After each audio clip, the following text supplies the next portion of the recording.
This one here is in celebration of Father's Day. This is Thomas and Friends, Hooray for Daddy, from Thomas and Me.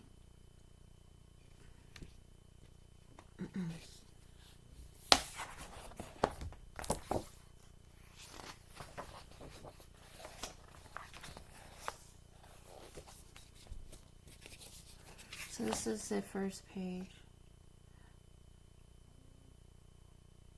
E.G. Mott.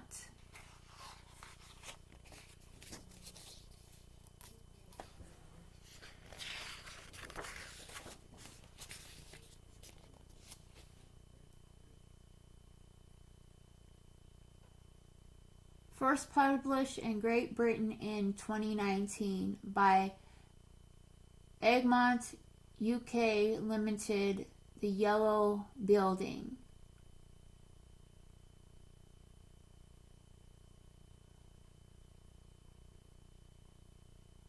Brett L. Croft. Printed in Italy. Hooray for Daddy.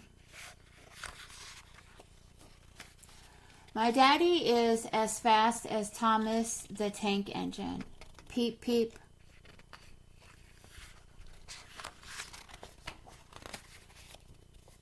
He likes to look as smart and clean as Thomas too. And he loves to be told when he's been really useful.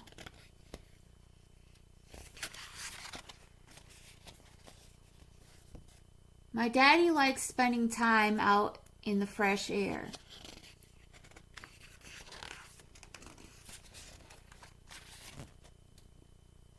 And he even keeps smiling when it's raining.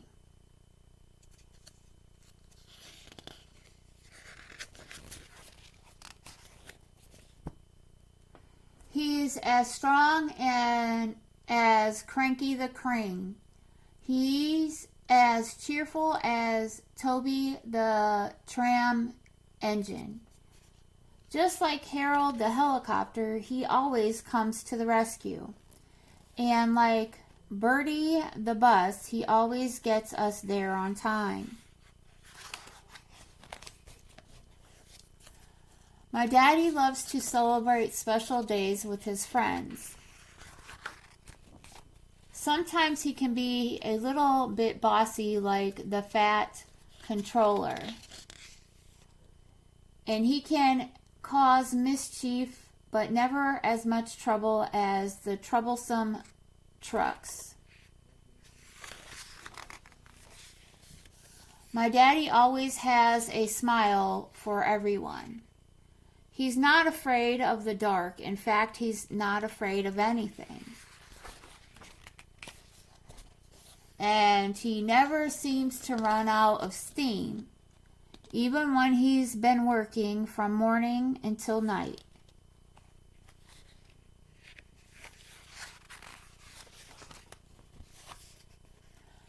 But it's hard being a busy daddy, and at the end of a long day of fun and games, he deserves a good night's sleep. Good night, Daddy. Hooray for Daddy. My daddy is blank years old. Of all the engines, my daddy is most like blank. I love it when my daddy plays blank with me. My daddy's favorite song is blank. I love it when my daddy reads blank to me. Our favorite thing is to do together is blank. I know he loves me when blank. And then, you put a picture there. And that is the end of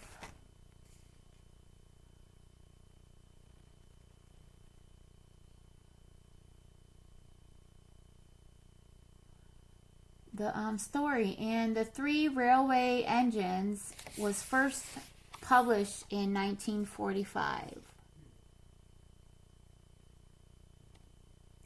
About the author.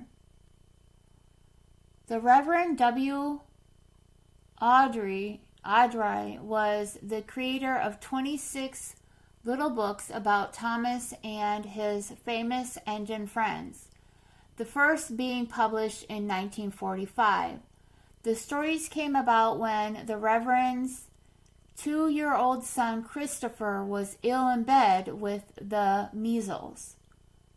Audrey invented stories to amuse him, which Christopher then asked to hear time and time again. And now, for over 70 years, children all around the world have been asking to hear these stories about Thomas, Edward, Gordon, James, and the many other really useful engines.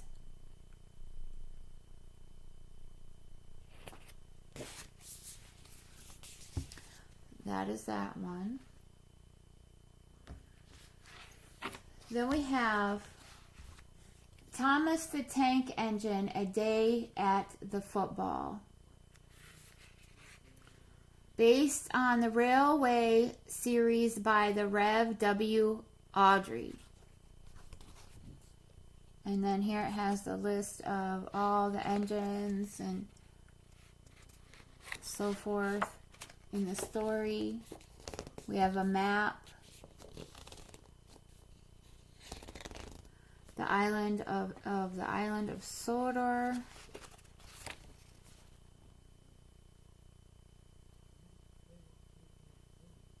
This is a 2018 publish. Thomas the Tank Engine, A Day at the Football. This is the story about Thomas the Tank Engine and the day he and his friends James got ready for the football match of the season.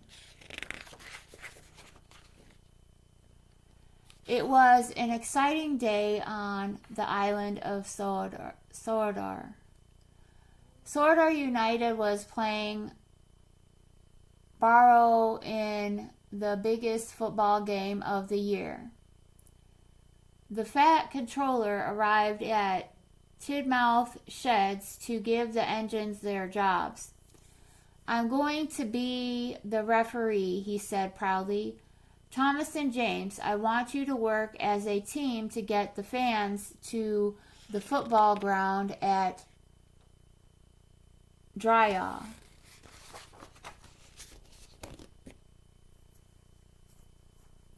Nobody was more excited than Thomas. Sodor and United fans loved Thomas because his blue paint matched Sodor's blue football kit perfectly. Everywhere Thomas went, they always gave him the biggest cheer and waved their flags and scarves. "Go on, you Blues, Thomas." Thomas always felt like he was part of the team. Poor James was not so excited. The Sodor fans never cheered for James because he was painted red. But today James was in for a big surprise. When he arrived at Brendam Docks, the Barrows fans were all wearing bright red. They let out a huge cheer when they saw James' shiny red engine. "Red engine, red engine, red engine." James proudly pulled into AWDRY next to Thomas.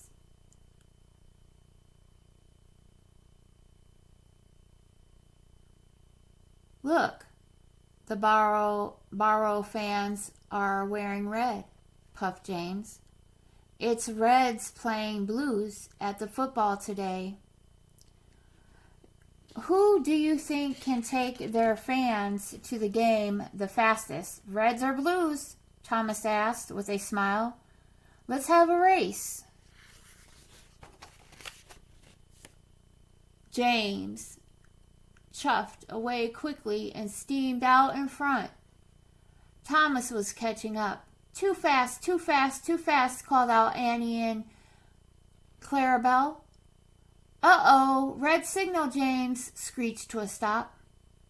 Whirl, whirl, whirl, went James' wheels along the track. Thomas raced on ahead.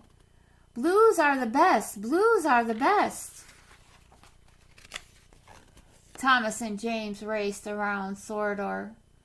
Oh, so both engines wanted to win so much that they started to make mistakes.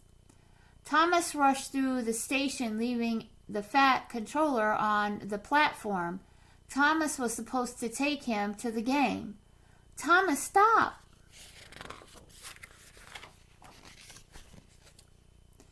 And when James arrived at Brendam docks to collect his last passengers, he was in such a hurry that he pulled away before everyone had climbed aboard.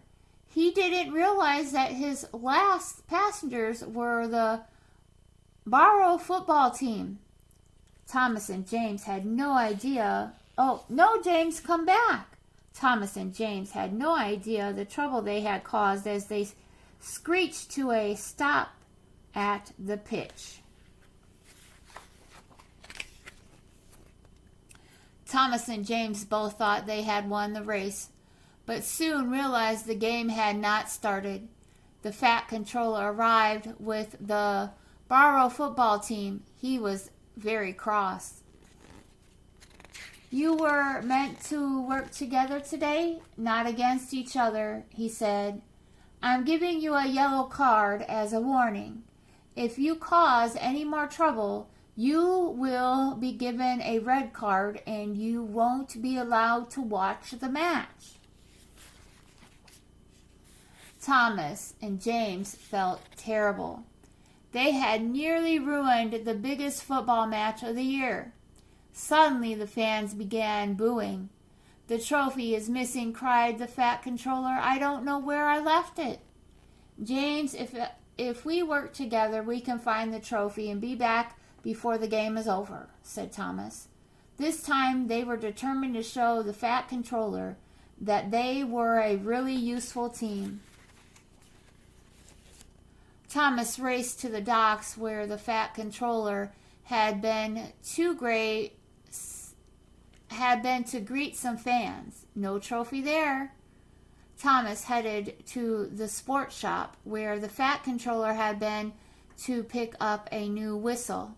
The trophy was nowhere to be found. James went to the ice cream shop where the Fat Controller had stopped for a treat. No trophy there either. Finally, James screeched into Kelsthorpe Station. He had spotted the trophy on the platform. Quick, I need to get back to the football game, James shouted. The trophy was loaded into James' carriage, and he raced as fast as he could back to Drya. Thomas was waiting. They had arrived just in time to catch the end of the match. The fans all cheered the two engines who had saved the day.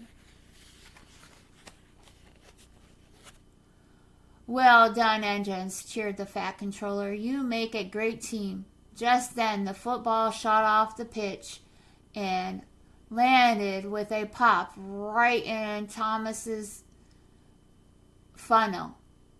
The two friends laughed as Thomas blew the football out of his funnel and straight into the goal. Goal!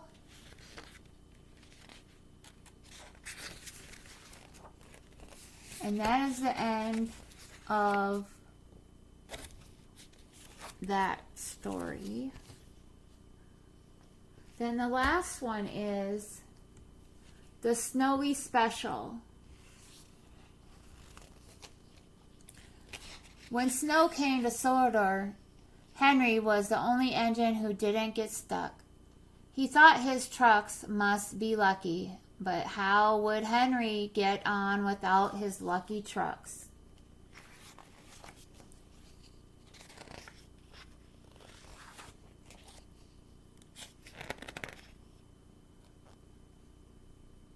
This is a 2017 publish.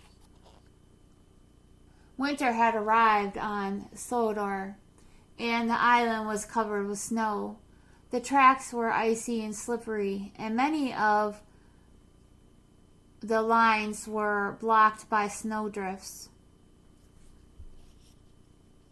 Henry puffed happily through the snow countryside. None of his lines were blocked. Henry was the first engine to arrive back at the sheds that evening. All his friends were late. Thomas rolled in next. "Well done, Henry," he chuffed. "You must have lucky trucks." "Maybe you're right, Thomas," Henry smiled. And Henry went to sleep feeling proud of his lucky trucks.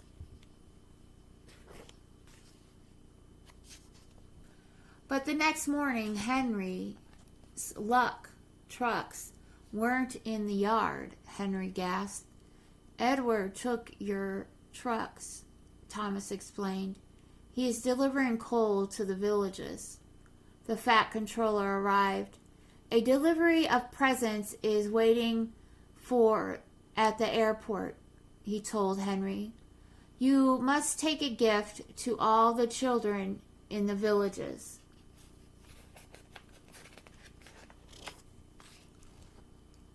Henry set off nicely, but the rails at Gordon's Hill were very slippery. Every time Henry tried to puff up the hill, he slid back down. It took a long time to reach the top. "I need my lucky trucks," Henry worried. "I must find Edward right away."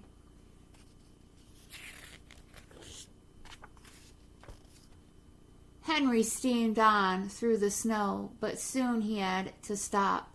Some logs had rolled off James' flatbed and were blocking Henry's way.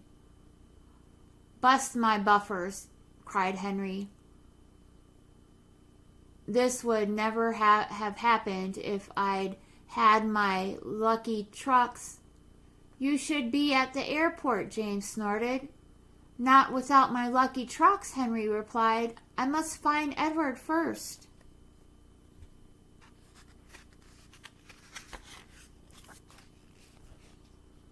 Henry shivered sadly while Rocky set to work clearing the track. "Don't worry, Henry," Rocky rumbled. "You'll soon be on your way." Rocky was right. The tracks were quickly cleared, and Henry steamed away to find Edward.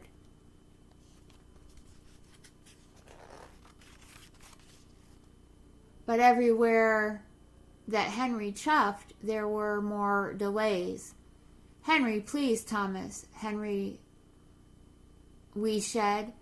"I need to find Edward and my lucky trucks." Thomas puffed as quickly as he could to clear the snow, but it was hard work. Henry had to wait. "I'll never find my lucky trucks," Henry sighed.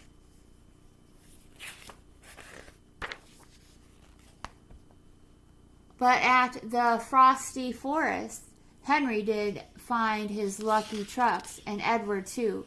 Henry beamed from buffer to bumper. He tried to stop, but his wheels slid on the icy tracks. Henry crashed straight into the line of trucks. Bash! "My lucky trucks are broken," Henry cried.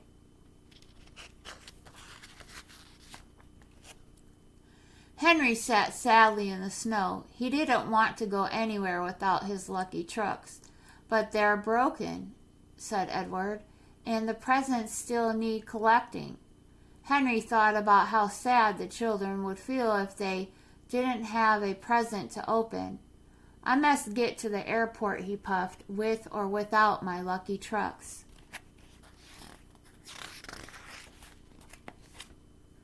Henry set off slowly. His wheels slipped and slid in the icy rails, but he kept going. The more Henry thought about the children, the less he thought about his lucky trucks.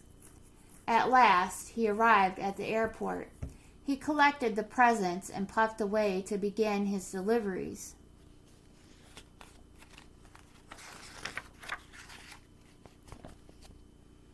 Henry steamed all over the island until he had just one delivery left.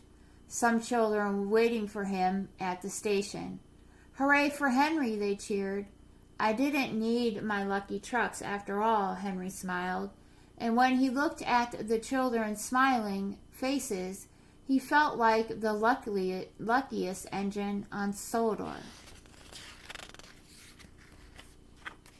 And that is the end of that story. That completes my story reading. Happy Father's Day to the fathers.